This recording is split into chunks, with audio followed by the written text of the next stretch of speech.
औज़ुबिल्लाहिमिनश्शैतानिर्रजीम बिस्मिल्लाहिर्रहमानिर्रहीम। मेरे प्यारे मुसलमान भाइयों, दोस्तों, हमवतनों व मुअज़्ज़ज़ नाज़रीन किराम, अस्सलाम वालेकुम। मैं आपको ये बताना चाहता हूँ कि मेरा तल्लक जो कि पेशे का है, पेशे के लिहाज से मैं कचहरी में वकील के पास बतौर करार का काम करता हूँ। वैसे मेरी तलीम अल्लाह ताला के फज़ल से ग्रेजुएट है। अल्लाह तबारक ताला ने काफ़ी मुताला दिए है। तो मेरा वैसे भी अपने रिश्तेदार ख़ानदान के बंदे से करीबी मेरे ननहाल हैं, वो काफ़ी अफसर रहे हैं। कोई एसी है, कोई डीसी है, कोई मेजर है, कोई कर्नल है, कोई डायरेक्टर है, इस किस्म का। तो मेरा खुद नाना मोहतरम वो असिस्टेंट कमिश्नर है कि वो रिटायर हुए थे। तो इस लिहाज से मैं ये बताना चाहता हूँ कि घर में भी बहुत ज़्यादा से तजर्बे हो गए। तो मैंने जैसे सबसे बड़ी ये चीज़ देखी है कि हजूर पाक सल्लल्लाहु अलैहि वसल्लम की शरीयत मुतहरा में जो सबसे ज़्यादा कड़वी शिक है, जो सबसे ज़्यादा सख्त शिक है, वो शिक ये है कि शरीयत में विरासत में बेटियों को हिस्सा देना। ये एक ऐसी सख्त ये शिक है कि ये बहुत बहुत बड़े लोगों को भी नागवार गुजरती है। क्योंकि मैं भी और मेरा ख़ानदान भी, मेरी वालदा भी इसी एक मरहले से गुजरे हैं। और जब मेरी वालदा ने, मेरे वालिद ने, उन्होंने अपने हिस्से जब शरई तलब किए तो उनके भाइयों ने, उनके वालिदैन ने जो भी उनके साथ सलूक किए, या उनसे आगे आने वाली औलाद जो से हमारे मामूजाद है, जो कुछ भी है, उन्होंने हमारे साथ जो सलूक किया, तो वो एक बहुत बड़ा तवील तजर्बा हुआ। वो तवील तजर्बा ये है कि अगर हजूर पाक सल्लल्लाहु अलैहि वसल्लम की शरीयत मुतहरा में कोई सख्त से सख्त, तो बहुत ही सख्त कोई कड़ी शिक है, तो वो विरासत में बेटियों को हिस्सा देने के बारे में है। दोस्तों, भाइयों, हमारी वैसे तो इतनी कोई जदाद नहीं थी, लेकिन अल्लाह तबारक ताला ने जो कुछ भी अल्लाह ताला ने छोटा मोटा दिया, हमने जिन हालात में भी रहे, हमने अपनी बहनों को खुश किया। अल्लाह तबारक ताला का शुक्र है, हमने बहनों को भी खुश किया, बच्चों को भी खुश किया। और अल्लाह तबारक ताला के हुज़ूर सुरखरू हुए, सुरखरू होने के साथ साथ उन्होंने हमें दुआएं भी दी।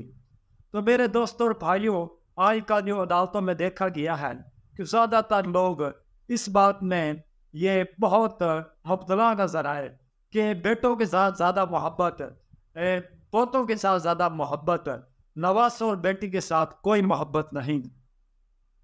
बेटों को साथ निदान में हिस्से, नवासों अपने पोतों के साथ बहुत प्यार मोहब्बत, मगर नवासों के साथ कोई मोहब्बत नहीं। ये काम एक अच्छे खासे पढ़े हुए लिखे लोग, कानूनदान लोग, जो खुद बैठ के इंसाफ की कुर्सी पर लोगों के फैसले करते हैं, मगर जब खुद अमल करने का वक़्त आता है तो ये लोग खुद भूल जाते हैं कि हमने क्या करना है। खुद तो इन लोगों को नसीहत करते हैं, मगर जब इनके अमल करने का वक़्त आता है तो ये लोग सब कुछ नज़रअंदाज कर देते हैं, वो सब कुछ भूल गए, सब कुछ भूल जाते हैं। हमारी अदालतों में जो निज़ाम चल रहा है, ये बहुत सुस्त निज़ाम है। यहाँ पर कोई इंसाफ नहीं है।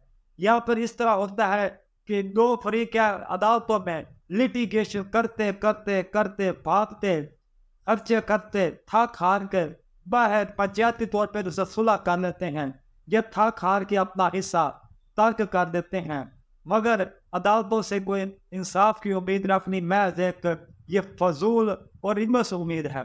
तो मेरे दोस्तों भाइयों, हमारे अदालतों का जो निज़ाम है, ये जराइम की हौसला अफजाई करता है, ये जराइम की को हौसला शिकनी नहीं करता। अब ये हुआ, ये ज़्यादा देखा गया कि अगर एक वालिद फौत हो गया तो उसने उसकी फौतगी के बाद भाइयों ने बहन का बतौर के वारिस शजरा नस्ल बहन का नाम ना दिया।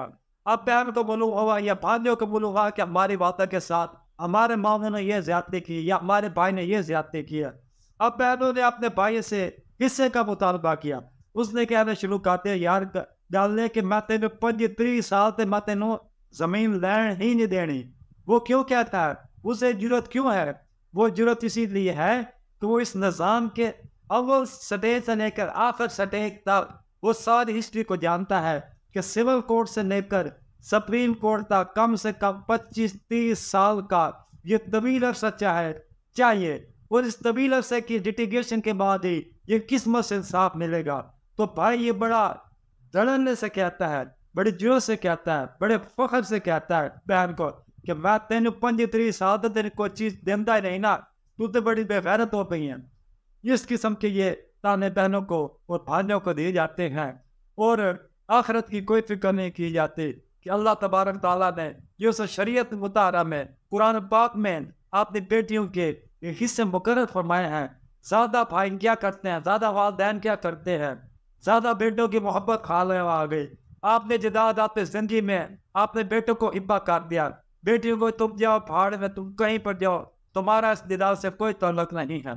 तो मेरे दोस्तों भाइयों, मैंने ये देखा है कि जब बड़ा जिसको हम मूरे साला कहते हैं, जब वो उस किस्म की कोई गलती करता है, इस किस्म को गुनाह कबीरा करता है, तो जो उसके वर्षा होते हैं, उसके दोतरे हैं, उसके पोतरे हैं, जब वो केस लड़ते रहते जिंदगी गुजार देते हैं, तो उसका सारा गुनाह उस मरने वाले के कंधे पर होता है जो ये गलत फैसला करके दिया है।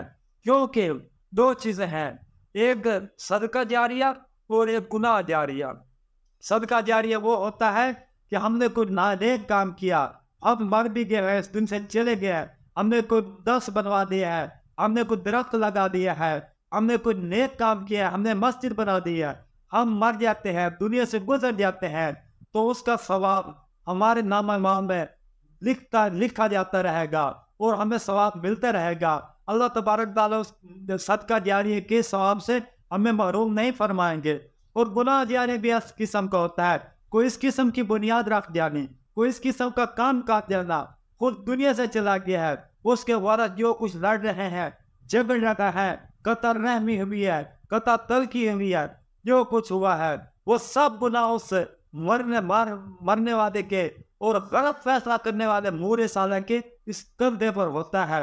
इसको भूल नहीं जाना कि एक जिंदगी के बाद फिर एक और भी जिंदगी है, उसके बाद वह हर कहीं पर अपना कानून नहीं चलते, कहीं अल्लाह तबारक ताला का भी कानून है, उसके नबी पाक सल्लल्लाहु अलैहि वसल्लम का भी कानून है, अल्लाह तबारक ताला की तो बरदरी है, हम मखलूक की कुछ नहीं है। ये सब वक्ती चीजें हैं, ये वक़्त के धोखे हैं, ये वक़्त के अंधेरे हैं, वक़्त के ये हजाम हैं जो इंसान को आंखों में, इंसान की आंखों में धूल डाले हुए हैं।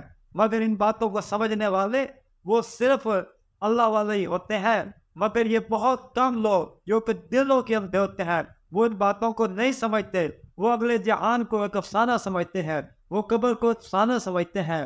तो मेरे दोस्तों भाइयों, अल्लाह तबारक ताला से दुआ है कि अल्लाह तबारक ताला हर वालिदैन को, हर एक मूरे साला को एक अच्छा इंसान बनाए। वो जो कुछ फैसला करे आपने जिंदगी में इस तरह का कर जाए कि उसके वर्षा, उसके बेटे, नवासी, पोते, उनके दरमियान में कोई मुमकिन नज़ा पैदा ना हो और वो अच्छे तरीके से एक दूसरे के साथ वक्त गुजारें और अपने मूरे साला को दुआएं दें। तो मूरे सालों को भी चाहिए कि वो इस किस्म के इक़दाम बनाए कि आपके नवासे, आपकी बेटियां, आपके बेटे वो एक अच्छे तरीके से जिंदगी गुजारें, सारे जिंदगी लड़ाई झगड़ों में ना गुजार दें।